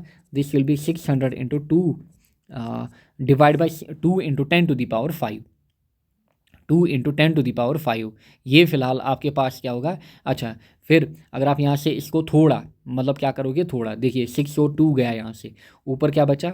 ऊपर आपके पास 300 बचा। अच्छा, 10⁵ ऊपर गया, ये बना -5। अच्छा, इसको मैं लिख सकता हूँ, इट इज़ 3 × 10⁻², 2 × 10⁻⁻5। ये आपके पास क्या बनेगा? 3 × 10⁻³ ये आपके पास वैल्यू निकला किसका? टी का वैल्यू। नाउ अब आपको क्या करना है? Average impulse. नाउ इम्पल्स की इक्वेशन निकालिए, आपको समझ में आया होगा, यहाँ पे इंटीग्रेशन करनी होगी। सो इम्पल्स की इक्वेशन लगाइए। सो इम्पल्स आपके पास क्या होता है? इम्पल्स आपके पास होता है इंटीग्रल f.dt, यहाँ से इंटीग्रेशन 0 to t। अच्छा, 0 to t का वैल्यू आपके पास 3 × 10⁻³ देखिए कितनी मुश्किल यहाँ पे इक्वेशन दिया आपको। अच्छा, f कितना? 600 - 2 × 10⁻, क्या था हमारे पास? 5। यहाँ से t बाहर dt, करिए इंटीग्रेशन इसकी। अब आपको क्या करना है? सीधे इंटीग्रेशन 600 यहाँ से dt, 600 एंड dt की integration t। So this will B 600t। अच्छा, फिर यहाँ से -2 × 10⁵ ऐसे ही कॉन्स्टेंट t की इंटीग्रेशन हमारे पास t² 2 और 2 यहाँ से गया। अच्छा, यहाँ से फिलहाल 0 और t का वैल्यू हमें पता है। नाउ यहाँ से ये बचा 600t एंड यहाँ से माइनस यहाँ पे 10⁵ t² बचा। इंटीग्रेशन 0 to 3 × 10⁻³ डालिए, दिस विल बी 600। अच्छा, t की जगह 3 × 10⁻³ फिर -0, फिर ये वाला माइनस बीच वाला, फिर यहाँ पे 10⁵ इंटू में t का वैल्यू 3 × 10⁻³ माइनस यहाँ पे 0। अब आप इन इक्वेशंस को क्या करेंगे? अब आप इन इक्वेशंस को सॉल्व करेंगे, आपके पास वैल्यू निकल के आएगा। 600 × 3 आपका कितना होता है? 1800। 1800 डिवाइड बाई यहाँ पे 1000 यानी कि 10⁻³ फिर यहाँ पे माइनस।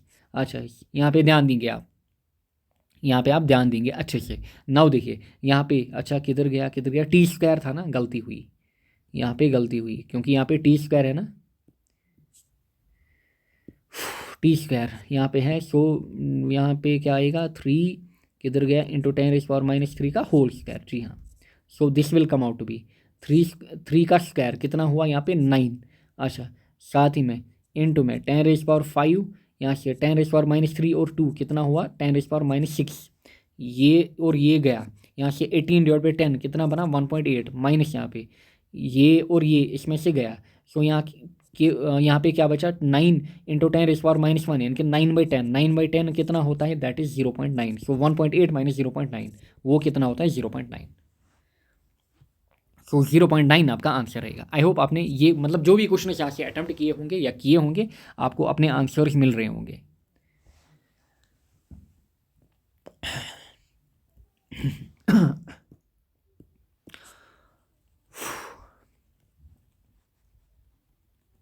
नाउ नेक्स्ट क्वेश्चन हम देखते हैं। नेक्स्ट क्वेश्चन हम देखते हैं यहाँ पे, देखिए a force of 250 newton is required to lift a 75 kg mess.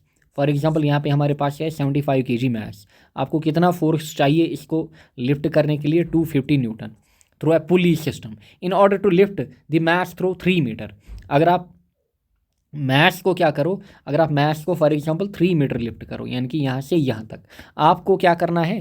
The rope has to be pulled through. आपको फॉर एग्जांपल यहाँ से इस रोप को कितना पुल अप करना है? इसको यहाँ पे 12 मीटर खींचना है। अच्छा, the efficiency of system is, the efficiency of system is. So एक तो ये वर्क कर रहा है, साथ ही में आप रोप के ऊपर क्या कर रहे हो, साथ ही में आप भी यहाँ पे रोप के ऊपर क्या कर रहे हो? वर्क कर रहे हो। एंड इस केस में जो एफिशिएंसी होगी दैट विल बी हमारे पास वर्क जो हमने की डिवाइड बाय हमारे पास total work basically in terms of displacement, यानी कि वर्क हमारे पास जो हमने बेसिकली की यानी कि वो हमारा यूजफुल वर्क कहलाएगा। एंड दूसरा हमारा टोटल वर्क जो हमने किया इन टर्म्स ऑफ डिस्प्लेसमेंट है। सो इट इज़ हमारे पास mgh अपॉन टोटल वर्क जो हमारे पास होगा that will be in terms of displacement f.s। So m आपका कितना यहाँ पे 75 एंड g का वैल्यू इसने क्या दिया है? नहीं दिया है, जी का वैल्यू नहीं। सो आप खुद लीजिए 10, यहाँ पे आप खुद लीजिए 10 इंटू एच बताइए आपने कितना इसको पहले उठाया 3 मीटर, अपॉन में नीचे हमारे पास फोर्स की इक्वेशन बताइए। फोर्स आप कितना दे रहे हो? 250 इंटू आप कितना रोप को खींच रहे हो? आप रोप को यहाँ पे 12 मीटर आपने खींचा, सो 12। सो यहाँ से देखिए 0 0 25 1 हज़ार 25 3 हज़ार 3 3 हज़ार 9। सो दिस विल बी 9/12। अच्छा 3 हज़ार 9 3 4 हज़ार 12। सो 3/4 क्या होता है? 75% या 0.75। 3/4 इज 0.75, यानी कि परसेंटेज में 75%। नेक्स्ट ये वाला क्वेश्चन, ये वाला क्वेश्चन देखिए, पढ़िए। A particle of mass m1 is moving with a velocity, a particle of mass m1 is moving with a velocity v1 and another particle of mass m2 is moving with velocity v2. both of them have same momentum but they are different kinetic energy। सीधे सीधे k हमारे पास क्या होता है? p²/2m। k हमारे पास क्या होता है? k हमारे पास होता है p²/2m। अगर आपका p क्या है यहाँ पे सेम दोनों के लिए, सो k और m के बीच क्या है? Inverse relation. k और m के बीच क्या है? Inverse relation. यहाँ पे बोला है m1 is greater than m2। So m1 is greater than m2, इसका मतलब सीधे सीधे जो K2 होगा that will be greater than K1, जो K2 हमारे पास होगा that will be greater than K1, क्योंकि K और M की इन्वर्स रिलेशन। सो देयरफॉर जो हमारे पास E2 होगा that will be greater than E1। So E2 will be greater than E1, ज़्यादा इसमें सोचना भी नहीं है। Next, two bodies have their moment of inertia I and 2I respectively about their axis of rotation if their kinetic energies of rotation are equal। Kinetic energy आपको equal दिया गया है, then their angular momentum will be, आपको angular momentum के बारे में बताना है। सो के आपके पास क्या है? 1/2 आई ओमेगा स्क्वायर। के हमारे पास होता है 1/2 आई ओमेगा स्क्वायर। नाउ आपका K1 जो है that is equal to K2, but आपका L जो होता है दैट इज आई ओमेगा। ये है L और I के बीच रिलेशन। अच्छा, फिर अगर आप यहाँ से ओमेगा निकालोगे दैट विल बी आपका L/I। सो K1 जो आपके पास है that will B 1/2 I1 omega की जगह हम लिखेंगे L/I1 का स्क्वायर, क्योंकि ये हमारे पास इतना, अच्छा ये हमारे पास इतना यहाँ पे, अच्छा L को लिखेंगे L1। सिमिलरली K2 हमारे पास 1/2 I2 ओमेगा, ओमेगा यहाँ पे omega square, omega this will B L2/I2 का स्क्वायर आपके पास। सो जब आप इसको क्या करोगे, जब आप इसको खोलोगे यहाँ से, जब आप इसको खोलोगे 1/2 गया फिलहाल। अच्छा, फिर यहाँ से this will B I1 into L1 का स्क्वायर, नीचे I1 का square, this will B I2 into L2 का स्क्वायर, नीचे I2 का स्क्वायर। यहाँ से एक गया, यहाँ से बचा L1 स्क्वायर अपॉन I1, यहाँ से बचा L2 स्क्वायर अपॉन I2। समझ में आ रहा होगा। नाउ अब आपको क्या निकालना है? रेशियो ऑफ किधर गया? अच्छा, रेशियो ऑफ एंगुलर मोमेंटम आपको निकालना है। Ratio of angular momentum L1/L2। So therefore L2 को नीचे लेके आइए, L1/L2 का होल स्क्वायर। अच्छा, I1 ऊपर जाएगा, दिस विल बी आपके पास I1/I2। अच्छा स्क्वायर इधर लेके आइए, this will be L1/L2 is equal to under root I1/I2। अच्छा बताइए I1 और I2 क्या है, 1 और 2, I और 2I, this is I/2I root में I और I गया, आपके पास क्या बचा under root 1/2 that is equal to 1/√2। So 1/√2 आपके पास बचा, 1/√2। नेक्स्ट क्वेश्चन पढ़िए।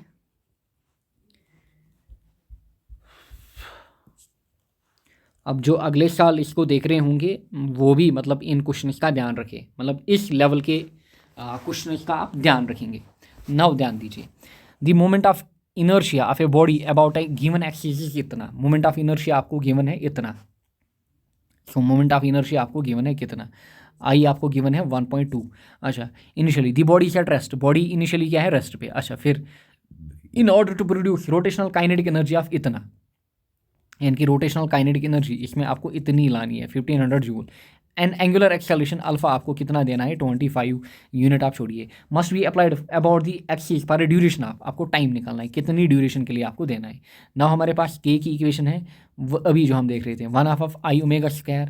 अच्छा अगर आप यहाँ से ω² निकालोगे दिस विल बी 2K/I, ये इधर I नीचे, अगर आप ओमेगा यहाँ से निकालोगे बताइए ओमेगा कितना निकलेगा। अच्छा पहले हम यही निकालेंगे 2। अच्छा के कितना, के 1500, आई कितना आपका आई 1.2, आई आपका 1.2, 1.2 जो होता है मैथ्स में दैट इज इक्वल टू 6/5। ये वैल्यूज आपको बेसिकली पता होने चाहिए। 1.2 होता है 6/5। अच्छा 5 ऊपर जाएगा, ये क्या बनेगा 10, दिस विल बी 10 इंटू 1500, नीचे आपके पास 6। अब आप इजीली इसको क्या करोगे, अब आप इसको इजीली मतलब कैलकुलेट कर पाओगे। अब आप इसको क्या करोगे इजीली कैलकुलेट, या फिर इसको ऐसे ही रखिए, वेट ए सेकंड, या फिर इसको आप ऐसे ही रखिए। अच्छा चलिए 5 को ले जाइए ऊपर, बट मल्टीप्लाई मत करिए, 5 इंटू 1500 नीचे 6, 2 1 4 2, 2 3 6, अच्छा 3 5 15, 0 0, 5 इंटू 500 वो कितना होगा, वो हमारा 2500 होगा। सो ये हमने निकाला ω²। अगर ओमेगा निकालोगे रूट उधर जाएगा, 2500 का स्क्वायर कितना होता है 50, यानी कि 2500 का रूट हमारे पास कितना होता है 50। नाउ अब आपके पास अल्फ़ा हमारे पास होता है वेलोसिटी अपॉन टाइम, यानी कि एक्सेलरेशन होती है velocity upon time. So this will B ω/t। And अगर आप यहाँ से t निकालोगे, t ऊपर जाएगा अल्फ़ा नीचे आएगा, that will be ω/α। So omega आपने कितना निकाला 50, अल्फ़ा आपके पास है गिवन कितना 25, आपका वैल्यू आएगा 2। सो आपका वैल्यू आएगा 2 सेकंड। नाउ ये वाला क्वेश्चन दी इसके वेलोसिटी, सो सीधे अगेन ये कॉपी पेस्टेड है, ये भी मतलब ढेर सारे क्वेश्चन है यहाँ पे अगर आप देखोगे these are copy pasted. So JKCET का ही क्वेश्चन है ये, वैल्यू मतलब इनफैक्ट ये तो याद भी हो गया है 22.4 यहाँ पे।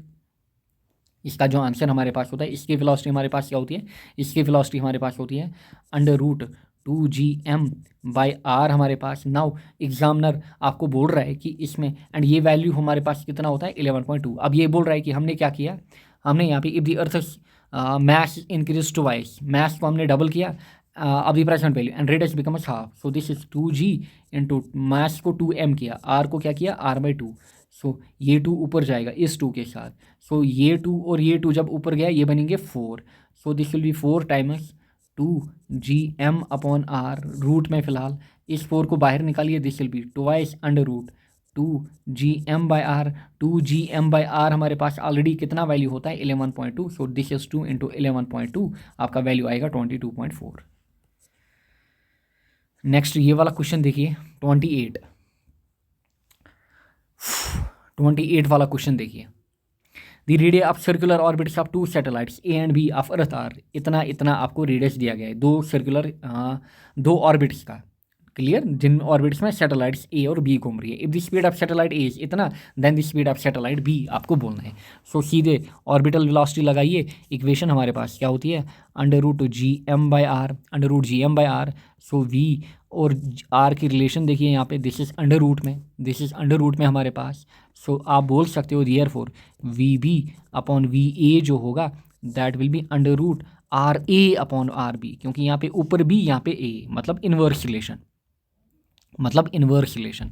नाउ VB, अच्छा VA आपको कितना दिया गया है 3V, यहाँ से RA आपको कितना गिवन है 4r, ये r, ये और ये गया, 4 का रूट यहाँ से निकला, दिस इज 2, जब ये 3v उधर जाएगा दिस विल बी 6v आपका, ये आपका कितना निकल के आएगा 6v।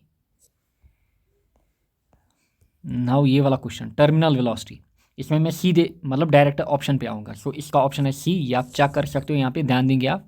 So v is proportional to mg upon r नीटा। m हमारे पास क्या है, m हमारे पास यहाँ पे है सीधे मास, उसका यूनिट डायमेंशन हमारे पास m।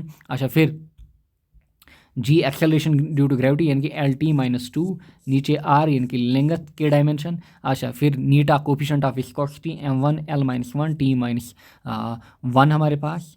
नाउ अगर आप देखोगे यहाँ से m और m गया, ये l और ये l गया। अच्छा यहाँ से L-1 ऊपर जब जाएगा ये क्या बनेगा l। अच्छा यहाँ से एक t और एक t गया, ऊपर क्या बचेगा T-1। So this is v के डायमेंशन LT-1। सो इसमें ऑप्शन सी रहेगा। नाउ ये वाला क्वेश्चन जो है ये बेसिकली हम कहाँ पे पढ़ते हैं, फ्लूइड मैकेनिक्स के अंदर इंजीनियरिंग में, एंड वहाँ पे सीधे हम इक्वेशन लगाते हैं T is equal to A/A।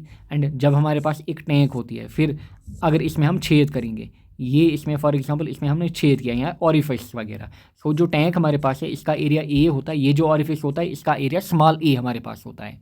फिर यहाँ से हम टाइम निकालते हैं, कितना टाइम हमें लगेगा टैंक को एम्प्टी करने में, एंड ये जो इक्वेशन हमारे पास होती है दैट इज़ 2/g हमारे पास। अच्छा फिर √H1 माइनस √H2 हमारे पास, यानी कि एक तो बड़ी हाइट फिर दूसरी ये हाइट हमारे पास। सो सीधे इसको मैंने कैलकुलेट किया है, क्योंकि आपके बेसिकली आपके सिलेबस के अंदर ये इक्वेशन नहीं है आई थिंक, मतलब मैंने कहीं देखा भी नहीं है, क्योंकि फ्लूइड मैकेनिक्स में हम पढ़ते हैं। सो इसका जो आंसर नीटा जो हमें पूछ रहा है, या फिर n का वैल्यू हमारे पास सीधे सीधे लास्ट पे, या एफिशिएंसी का वैल्यू वो हमारा 4 निकल के आएगा, क्योंकि I am getting exhausted now.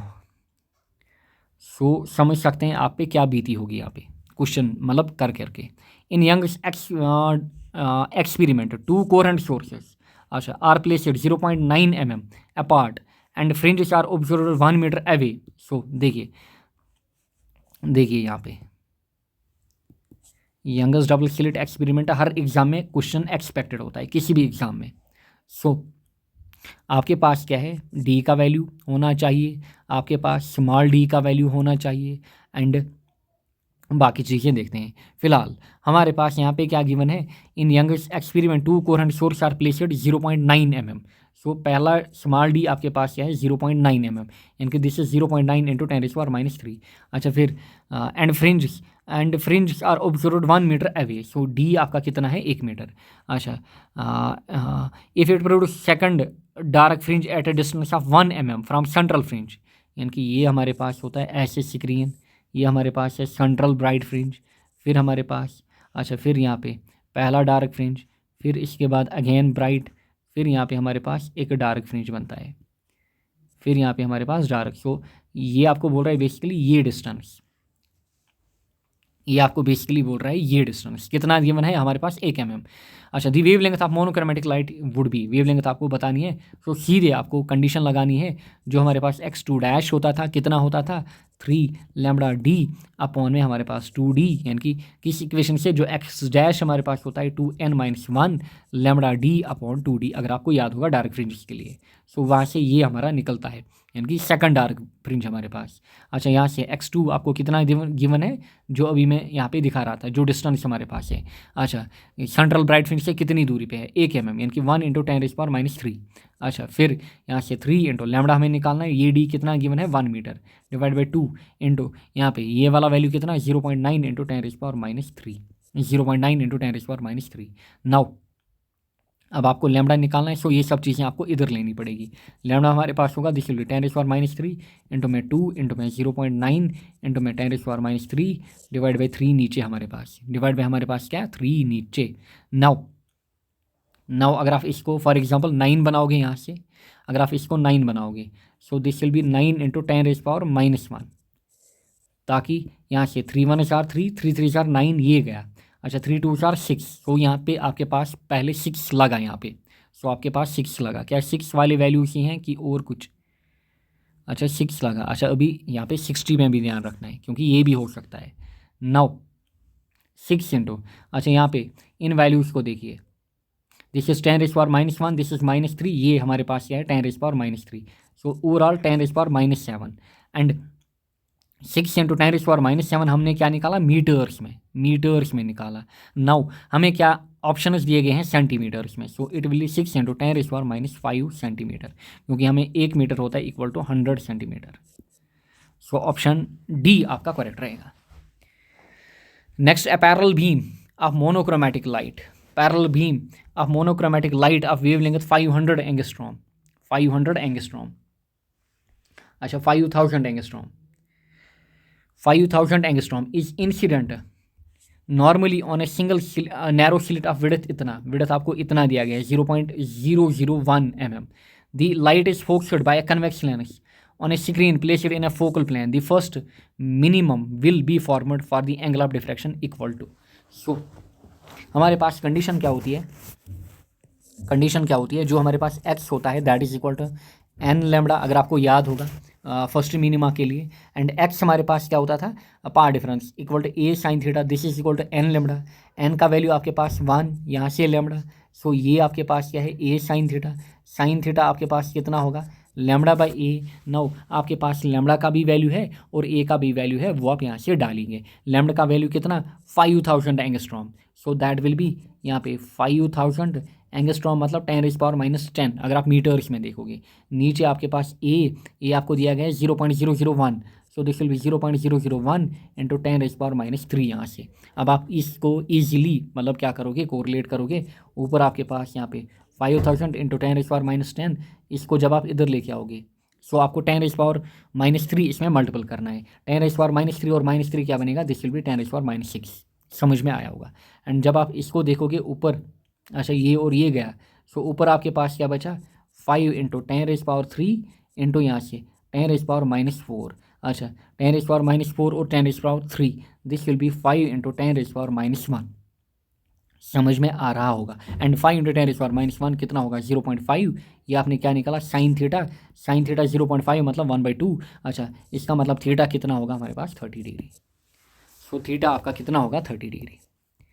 अच्छा ये हमारे पास the periodic waves intensity I1 और I2. अच्छा I1 और I2 pass through region of same time in the sum of maximum and minimum intensities.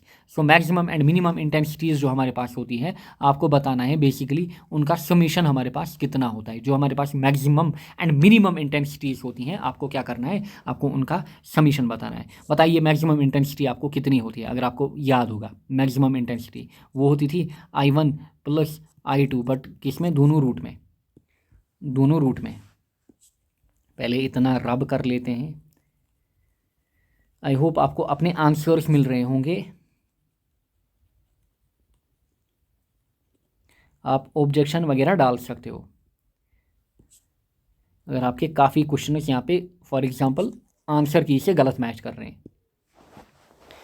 And इससे पहले वीडियो अपलोड हुआ होगा, क्योंकि इस वीडियो को अपलोड होने में काफ़ी टाइम लगेगा. वो अपलोड हुआ होगा जिसमें मतलब आपको क्लियर आंसर्स मैंने दिए हैं कि क्या क्या आंसर्स हमारे पास आए हैं. नाउ ये वाले क्वेश्चन में आपके पास क्या होता है, आपके पास जो I होता है दैट इज़ √I1 प्लस यहाँ पे √I2 का स्क्वायर. आपके पास I मिनिमम कितना होता है, I मिनिमम होता है √I1 माइनस √I2 का स्क्वायर. हमारे पास ये होता है I और I मिनिमम. अच्छा अब ये बोल रहा है इनका सम. जब आप इनका सम करते हो बेसिकली वो आता है 2 I1 + I2. Next question a parallel beam of light of wavelength lambda is incident normally on a narrow slit.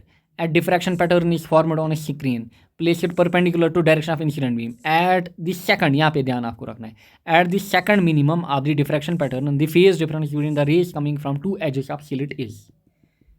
so आप ध्यान देंगे आपके पास जो फेज डिफरेंस होता है that is equal to 2π/λ into path difference.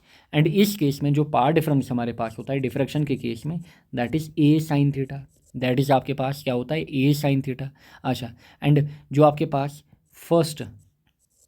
आपके पास बेसिकली फर्स्ट डार्क फ्रिंज होता है उसके लिए जो हमारे पास वैल्यू होता है दैट इज़ बेसिकली λ/A.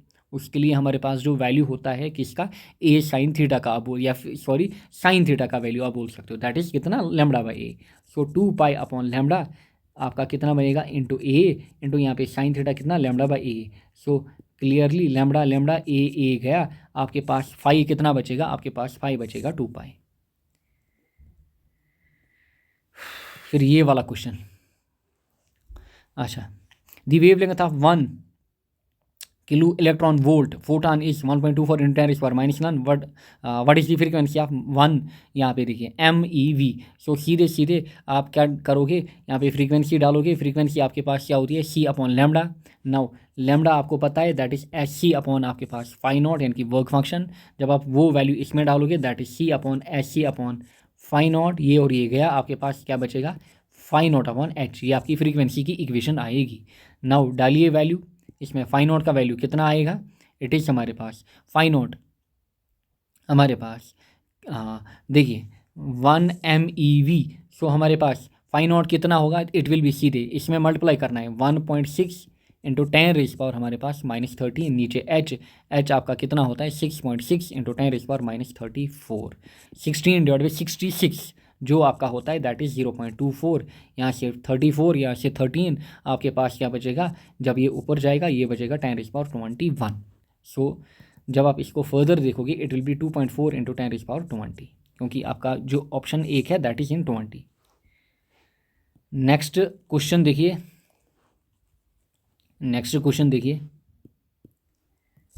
ये वाला question, A photo electric work function for a metal surface is इतना 4.125 electron volt, the cut off wave length.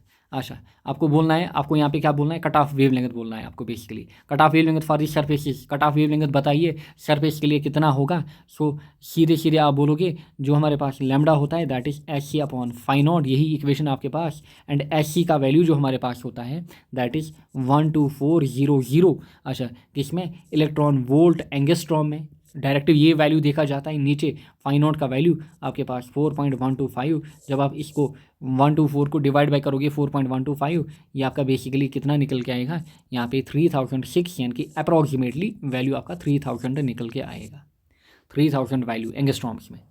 Next, the radius of hydrogen atom, the radius of hydrogen atom in the ground state is इतना after collision, अच्छा, with an electron after collision with it is found to be radius of इतना, what is the principal quantum number n of the final state of atom, आपको ये बोलना है।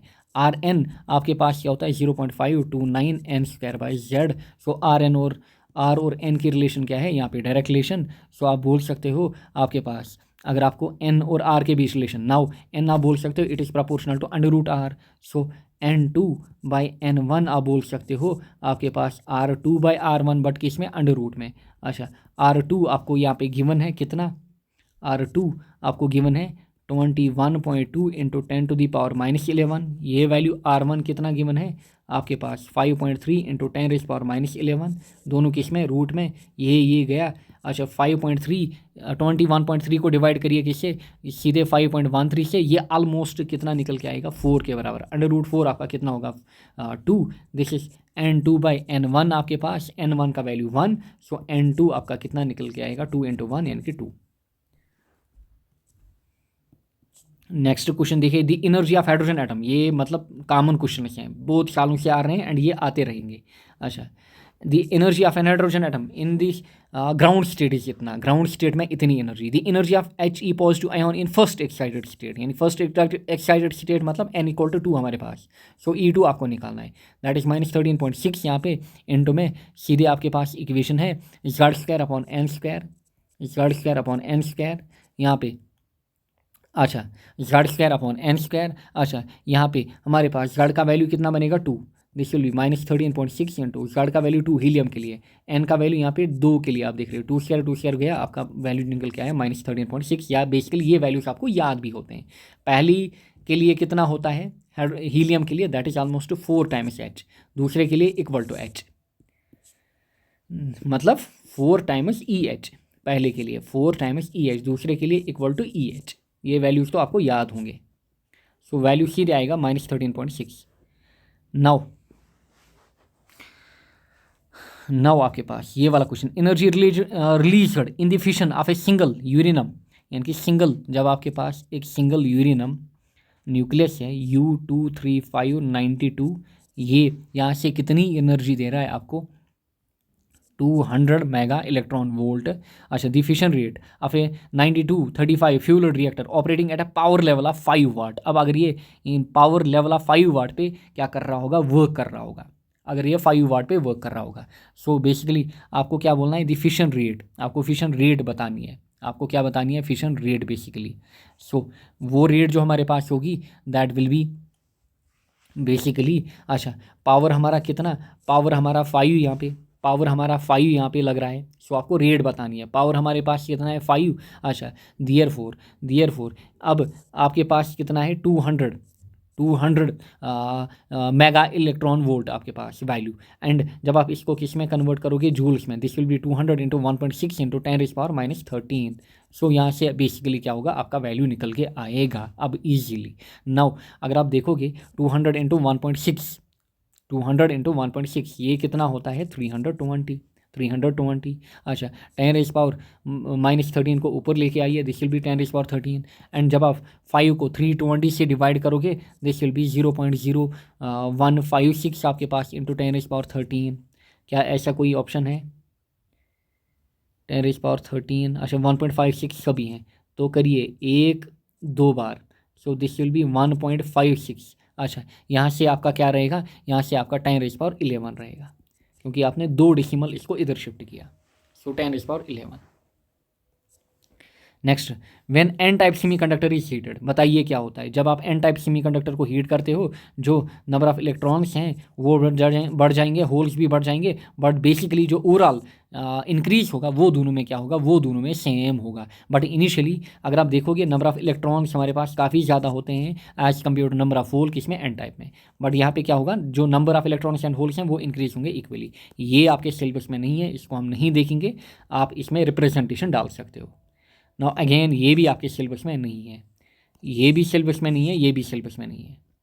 अच्छा, a semiconductor device is connected in a series circuit with a battery and a resistance. A current is found to pass through the circuit if the polarity of the battery is reversed. आपने polarity battery की reverse की, the current drops almost to 0. Device क्या है, P N junction, क्योंकि जब आप उसको reverse biasing में कनेक्ट करते हो आई आपका कितना हो जाता है 0, यानी कि वो वहाँ पे एक इंसुलेटर का काम करता है, act as an insulator.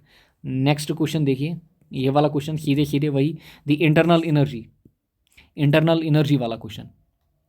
So internal energy और हीट वाला क्वेश्चन। सो डेल क्यू आपके पास क्या होता है, del U plus del W, बस इसमें आपको कन्वर्जन का ध्यान रखना था। अच्छा, the internal energy change in a system that has absorbed इतनी हीट, एब्जॉर्ब इतनी की है 2 किलो कैलोरीज। अच्छा, एक कैलोरी जो होती है, एक कैलोरी हमारे पास होती है 4.2 जूल, यहाँ पे किलो कैलोरी। सो पहले किलो के लिए मल्टीप्लाई करेंगे 1000। अच्छा, फिर यहाँ पे कैलोरीज के लिए मल्टीप्लाई करेंगे 4.2, फिर हमें क्या निकालना है, डेल्टा यू, यहाँ से हमारे पास डेल्टा डब्ल्यू का वैल्यू है 500। बस इतना आपको करना था इसमें, फिर आपका यहाँ से वैल्यू निकल के आएगा, दिस इज 2 इंटू 4.2 कितना होता है हमारे पास, दिस इज 8.4 इंटू 1000, वो कितना होता है 8400, वो कितना होता है 8400 माइनस 500, यहाँ से आपका वैल्यू निकल के आएगा 7900। 7900। अच्छा, next, if delta U and delta W represent the increase in internal energy and work in the which are the following. So adiabatic के लिए हमारे पास होता है delta U is equal to minus delta W, क्योंकि delta Q कितना होता है 0, so 0 is equal to delta U plus delta W.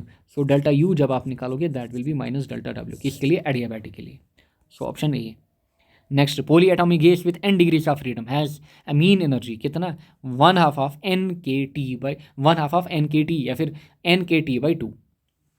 Next, यहाँ पे ideal gas equation PV is equal to nRT, बस आपको n कैलकुलेट करना था। 5 ग्राम ऑफ ऑक्सीजन, यहाँ पे 5 हमारे पास number of moles 5 divide by 32, so 5/32। अच्छा, ये वाला question, the angular velocity and amplitude of a simple pendulum is omega and a respectively, amplitude a at a displacement x from the mean position if it is kinetic energy and potential energy v। अच्छा, t upon v, यानी कि kinetic energy को t से बोला है, potential को v से बोला है, t और v का रेशियो आपको बोलना है। अच्छा, काइनेटिक एनर्जी आपके पास क्या होती है 1/2 ऑफ m, अच्छा, omega square 1 half of m omega square a square minus x square divide by this is 1 half of m omega square into x square. देखिए कॉमन क्या क्या है, ये और ये आपके पास क्या बचा, A square minus x square upon X square. So A square, option C, A square minus x square upon X square. Now इस वाले क्वेश्चन को देखिए, अच्छा खासा क्वेश्चन है। A body is executing SHM when the displacement from the mean position are 4 centimetre and 5 centimetre. अच्छा, फिर the corresponding velocities of the body are 10 centimetre per second and 18 centimetre per second, then the time period of the body is. So आपके पास velocity वाली equation क्या होती है, v is omega under root A square minus x square. यहाँ से आपको equations बनानी है, 2-3 इक्वेशंस। नाउ रूट यहाँ से हटाइए, या फिर दोनों यहाँ से दोनों साइड क्या करिए, squaring. So this will be we square is equal to omega square. अच्छा, यहाँ से रूट हटा, this is a square minus x square. Now यहाँ पे about mean displacement mean position is 4 centimetre, उसके कॉरस्पॉन्ड वेलोसिटी इतनी है। अच्छा, फिर जब 5 सेंटीमीटर, उसके कॉरस्पॉन्ड वैल्यू ये है 8 सेंटीमीटर पर सेकंड। सो यहाँ से वैल्यू सब डालोगे, जब आपके पास वैल्यू कितना है 10 सेंटीमीटर पर सेकंड, 10 उस टाइम ओमेगा, अच्छा ओमेगा स्क्वायर, अच्छा यहाँ से आपका वैल्यू क्या है, यहाँ से ए स्क्वायर। अच्छा, डिस्प्लेसमेंट कितनी हुई है उस टाइम 4 स्क्वायर, यहाँ पे 4 एंड स्क्वायर उसका। फिर दूसरे के लिए 8, ये 8 यहाँ से 5, सो ये 8 यहाँ से 5, बाकी सेम चीज़ें, बाकी चीज़ें सेम यहाँ पे। अब ये 1 ये 2 बना, दोनों को क्या करिए, सब्ट्रैक्ट, यानी कि 10 माइनस 8। अच्छा, ये स्क्वायर है यहाँ पे, 10 स्क्वायर कितना होता है 100, 8 स्क्वायर 64। यहाँ से ओमेगा स्क्वायर, ओमेगा स्क्वायर अगर आप इनको कॉमन भी करोगे, ओमेगा स्क्वायर इसको इससे मल्टीप्लाई, पहले omega square into A square minus omega square 4 square, फिर माइनस ये आपको करना है इसमें, ये आपको इसमें करना है ओमेगा स्क्वायर ए स्क्वायर, ये माइनस और ये माइनस क्या बनेगा यहाँ पे प्लस, ये बनेगा प्लस यहाँ पे ओमेगा स्क्वायर 5 स्क्वायर। मैंने जल्दी इनको खोला है। नाउ होगा क्या, होगा क्या, ओमेगा स्क्वायर ए स्क्वायर खत्म, यहाँ से ये इक्वेशन क्या बनेगी, ये माइनस ये प्लस, यहाँ पे this will B omega square common अंदर 5 square minus 4 square. I hope आपको समझ में आ रहा होगा। आप खुद से ये प्रैक्टिस कर सकते हैं या फिर आपने किए भी होंगे। 5 स्क्वायर कितना 25 माइनस 16, सो ये आपका कितना बनेगा ओमेगा स्क्वायर इंटू 9, 9 को आप बोल सकते हो 3 square. So this is 3 omega का होल स्क्वायर। ये आपने क्या निकाला 100 माइनस 64, 100 माइनस 64 कितना होता है 36। नाउ स्क्वायर को इधर लेके आइए, this will be root, root 36 कितना होता है 6, दिस इज 3 ओमेगा, ओमेगा आपका निकलेगा 6/3 दैट इज 2। बट आपको क्या निकालना है, आपको टाइम निकालना है, then the time period. Now omega आपको पता है कितना होता है 2π/t इज इक्वल टू 2, यहाँ पे 2 और 2 गया, t कितना निकलेगा, t आपका पाई के बराबर निकलेगा। यहाँ पे समझ में आया होगा, आप इसका स्क्रीनशॉट भी ले सकते हैं, आपको समझ में आएगा। 2 आपका कितना निकल के आया pi. Now a closed organ pipe, बढ़िया क्वेश्चन है, एक अच्छा क्वेश्चन है। A closed organic pipe, closed at one end, एक एंड से क्लोज होती है, ये तो सभी को पता है, क्लोज्ड पाइप एक ही एंड से क्लोज्ड होती है। अच्छा, is excited to support the third overtone, it is found that the air in the pipe has. अच्छा, थर्ड ओवरटोन याद करिए, थर्ड ओवरटोन के लिए हमारे पास फ्रीक्वेंसी क्या बनती थी, वो बनती 7V/4L। बताया था आपको, समझाया, थर्ड फोर्थ फिफ्थ किसको क्या बोलते हैं इन डिटेल अच्छे से समझाया था, ताकि आपको कभी भी कन्फ्यूजन ना हो। सो बताइए, इसके लिए हमारे पास ऐसे कंडीशन बनेगी, फोर्थ ओवरटोन के लिए, फोर्थ ओवरटोन के लिए, फोर्थ ओवरटोन के लिए बताइए, ये हमारे पास क्या होता था, ये आपका नोड, ये एंटी नोड, ये नोड, ये एंटी नोड, ये नोड, ये एंटी नोड, ये नोड, ये एंटी नोड। काउंट करिए 1 2 3 4, 1 2 3 4, सो 4 और 4। किसके लिए ये कंडीशन है, स्पेशली किसके लिए, अगर हमारे पास क्या है थर्ड ओवरटोन। अगर हमारे पास सेकंड ओवरटोन होता तो इसमें बेसिकली यहाँ से एक कम हो जाता, सो वो हमारे पास ऐसे बन जाता। ये किसके लिए, this is for second overtone. समझ में आ रहा होगा। सो आप इजीली कैलकुलेट कर सकते हो आपके पास नोड्स एंड एंटी नोड्स कितने हैं। एक अच्छा सा क्वेश्चन। नेक्स्ट ये वाला, a source of sound gives 5 beats per second. So we, अच्छा, a source of sound gives 5 beats per second when sounded with another source of frequency 100 per second। अच्छा, so हमारे पास न्यू सोर्स कितना होगा, हमारे पास 100 plus minus 5, 100 plus minus 5 कितना होगा, या तो 105 होगा, या तो 95 होगा। फिर the second harmonic of the source together with A source of frequency 205, यानी कि इसका बेसिकली क्या बोल रहा है, इसका सेकंड हार्मोनिक, क्या होगा, डबल। दैट इज़ 105 का क्या होगा, 105 का डबल करिए, दैट विल बी 210, और 95 का डबल करिए, that will B 190।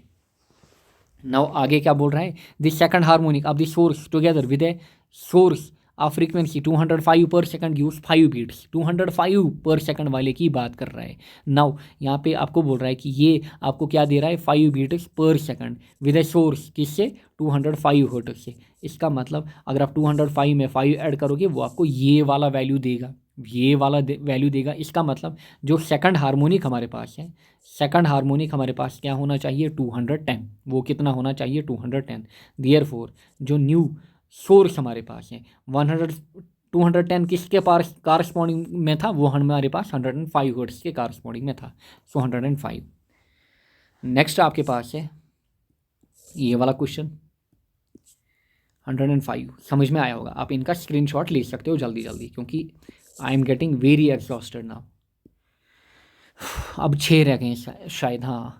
2 metallic spheres of radius 1 centimetre, एक ऐसे दूसरा ऐसा, एक सेंटीमीटर का दूसरा 3 सेंटीमीटर का, इनको क्या किया गया है, इनको कनेक्ट किया गया है। So R is equal to 1 centimetre, दूसरा आर इज इक्वल टू हमारे पास 3 सेंटीमीटर। अगर इनिशियली हम देखें इनके ऊपर चार्जेस जो थी, दैट इज़ -1 इंटू 10⁻²² कोलम, इसके ऊपर जो चार्ज थी that was equal to 5 into 10⁻² coulomb. अब फिर इनको क्या किया गया, इनको कनेक्ट किया गया। जब इनको आप कनेक्ट करोगे इनके ऊपर जो पोटेंशियल आएगा वो बेसिकली क्या आएगा, सेम आएगा कनेक्ट करने पे। नाउ अगर हम यहाँ पे देखें जो टोटल चार्ज यहाँ पे होगी, Q total, that will B basically हमारे पास इनका समीशन, यानी कि -1 इंटू 10⁻12 प्लस यहाँ पे आप करोगे 5 इंटू 10⁻12 नहीं 2 दिया है, -2 यहाँ पे भी -2, सो 5 और -1 कितना होगा, दिस विल बी 4 इंटू 10⁻², ये आपकी क्यू टोटल होगी। एंड क्योंकि यहाँ पे जो चार्ज होगी बेसिकली वो कंजर्व रह जाएगी, क्योंकि हमें पता है चार्ज जो होती है वो हमेशा कंजर्व रहती है। सो इनिशियल चार्ज होगी that will be equal to final, and जो वो हमारे पास टोटल चार्ज कितनी निकल के आएगी, that is 4 into 10⁻² coulomb. Now अगर आप पोटेंशियल देखोगे, सो पोटेंशियल जो हमारे पास होगा that will B, now new charges जो होंगी that will B Q1 and Q2 इनके ऊपर। सो जो पोटेंशियल होता है that is KQ/R, so this will B KQ dash, यहाँ पे आप लिख सकते हो, अच्छा यहाँ पे R1 इसको Q1 बोलोगे, अच्छा यहाँ से Q2 डैश अपॉन में R2 हमारे पास, नाउ R2 हमारे पास। नाउ अगर आप देखोगे जो Q2 डैश अपॉन में Q1 डैश आपके पास है वो K और K गया यहाँ से, देखिए K और K गया, अच्छा इसको मैंने इधर, सो ये इधर जाएगा, this will B R2/R1, and यहाँ पे आपको बताया गया है, अच्छा ऑलरेडी हमें 1 centimetre and 3 centimetre, so this is, इनका रेशो कितना है 3/1, इनका रेशो हमारे पास कितना है 3/1, आप मान सकते हो रेशो इनका कितना हमारे पास है 3/1, यानी कि अगर ये हमारे पास कितना है, इसका फॉर एग्जांपल 3R, इसका कितना है R, यानी कि 3/1 रेशो हमारे पास है, इनका कितना रेशो है 3/1। देयरफॉर अगर आपको क्या बोलना है, आपको बोल रहा है कि the final charge on bigger sphere, आपको बिगर स्फीयर के साथ डील करना है। सो आपके पास Q2 डैश जो होगा बेसिकली, Q2 डैश जो आपके पास बेसिकली होगा वो आपके पास क्या होगा, वो आपके पास होगा जो Q2 का, बताइए ध्यान देंगे आप, अगर हमारे पास रेशियो कितना है 1:3, सो अगर मैं आपसे बोलूँ दिस इज Q1 डैश, अच्छा this is Q1 and this is Q2, अगर मैं बोलूँ इसमें से Q2 का पार्ट कितना होगा, आप सीधे बोलोगे Q2 का पार्ट होगा 3/4, क्योंकि Q2 का रेशियो 3, टोटल यहाँ पे 1 और 3 कितना 4, सो Q2 का पार्ट कितना है 3/4, यानी कि अगर 1:3 पूरा हमारा 100% है, इसमें यहाँ पे 75% है 3, एक यहाँ पे 25% क्या है Q1, यानी कि Q2 कितना है 75% एंड Q1 कितना है 1, यही बन गया हमारा Q2 जो है, इसकी परसेंटेज कितनी है 3/4। सो Q2 जो होगा it will B 3/4 into Q total, यानी कि जो टोटल चार्ज हमारे पास बन रही है।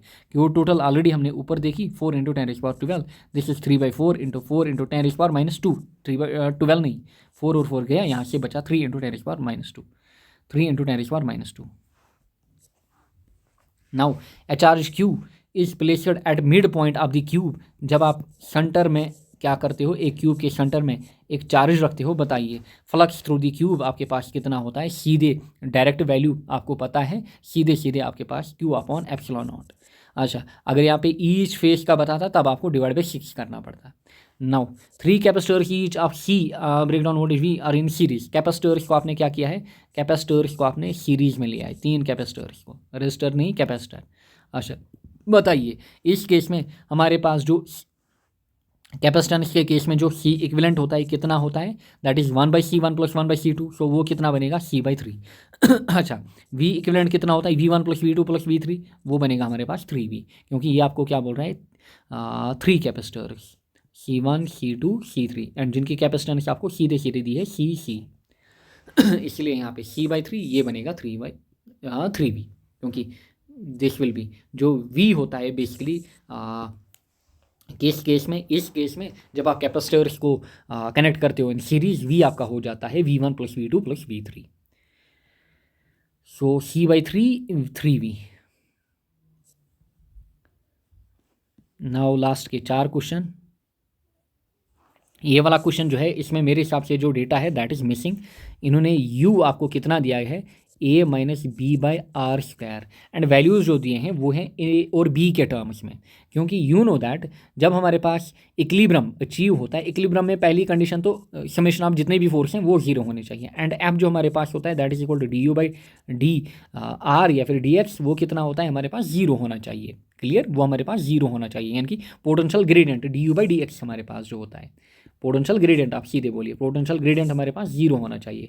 नाउ अगर आप यहाँ पे DU/dr निकालोगे, अगर आप यहाँ पे DU/dr निकालोगे एंड अगर आप बेसिकली DU/dr यहाँ पे निकालोगे that is equal to 0, and U का वैल्यू आपको कितना दिया गया है, that is D/dr of U का value A - B/R² is equal to 0। करिए डिफ्रेंशिएशन, सो आपके पास A है, A आपका कांस्टेंट, इसकी डिफ्रेंशिएशन 0 माइनस B के साथ क्या है R² की डिफ्रेंशिएशन क्या होगी, दिस इज R - 2, इसकी डिफ्रेंशिएशन होगी -2R। अच्छा, यहाँ से -2 की -3 यहाँ पे, या फिर यही आपका कहलाएगा -2/R³। सो ये आपका क्या बना B × -2/R³ is equal to 0, minus और माइनस प्लस, ये बना आपका 2B/R³ equal to 0। So R³ आपके पास क्या निकलेगा 2B के बराबर, R आपका निकलेगा किसके बराबर 2B⁻1/3। सो ऐसा कोई ऑप्शन ही नहीं बन रहा है, सो बेसिकली ऐसा कोई ऑप्शन ही नहीं बन रहा है। एंड ये जो क्वेश्चन है अगेन नीट का कॉपी पेस्टेड क्वेश्चन है, बट इसमें अगेन एग्जामिनर जो है ये कंफ्यूज हुआ है कि क्या करें, एंड वहाँ पे ऐसे क्वेश्चन आया था R²/R, क्योंकि यहाँ पे बेसिकली वैल्यूज़ जो होनी चाहिए वो अलग अलग होनी चाहिए। अब अगर यहाँ पे इसको मैं मान लेता कि ये दोनों के लिए कॉमन है R² और R², तब भी जो उस केस में हमारे पास, क्योंकि जब आप दोनों की डिफ्रेंशिएशन करोगे उस केस में यहाँ पे अगेन ये जो वैल्यू रहेगा दोनों के लिए सेम वैल्यू रहेगा, यहाँ पे दोनों के लिए सेम वैल्यू रहेगा। यहाँ पे जैसे हमने यहाँ पे 2B/R³ किया, उस केस में हमारे पास क्या बनेगा -2A/R³ प्लस यहाँ पे अच्छा 2B/R³ इक्वल टू 0, ये हमारे पास वैल्यू बनेगा उस केस में।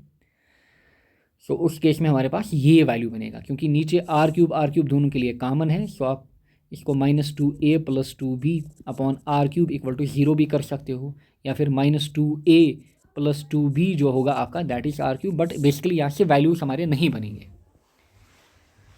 अब अगर यहाँ पे अलग अलग वैल्यूज होते, फॉर एग्जांपल एक R² दूसरा R, तब हमारा वैल्यू निकलता A और B का, क्योंकि हम इजीली R को फाइंड आउट करते। नाउ ये वाला question, in a Wheatstone bridge all the 4 arms, and ये तो ऑलरेडी आपको पता होना चाहिए कि अगर बेसिकली आप हर एक आर्म में रेजिस्टेंस को क्या करते हो, सेम करते हो, रेजिस्टेंस को आप सेम करते हो, उस केस में जो नेट रेजिस्टेंस आपकी निकल के आती है दैट इज R। नाउ ये वाला क्वेश्चन काफ़ी मतलब कॉमन क्वेश्चन है, टेम्परेचर वाला, रेजिस्टेंस और टेम्परेचर की रिलेशनशिप। रेजिस्टेंस और टेम्परेचर की रिलेशनशिप आपके पास, ये कॉमन क्वेश्चन रहता है आपके पास। जो R2 होता है that is R1 into 1 plus alpha del T. Now ध्यान से, a wire has a resistance of 3.1, so initial resistance 3.1, अच्छा एट 30 डिग्री सेल्सियस, अच्छा 30 डिग्री सेल्सियस पे, and resistance of 4.5 R2 at 100 degree Celsius, so del T भी आपका निकला 100 minus 30 यहाँ पे, अच्छा 1 यहीं पे, अल्फा बेसिकली आपको फिर निकालना होगा क्योंकि एक ही अननोन रहा।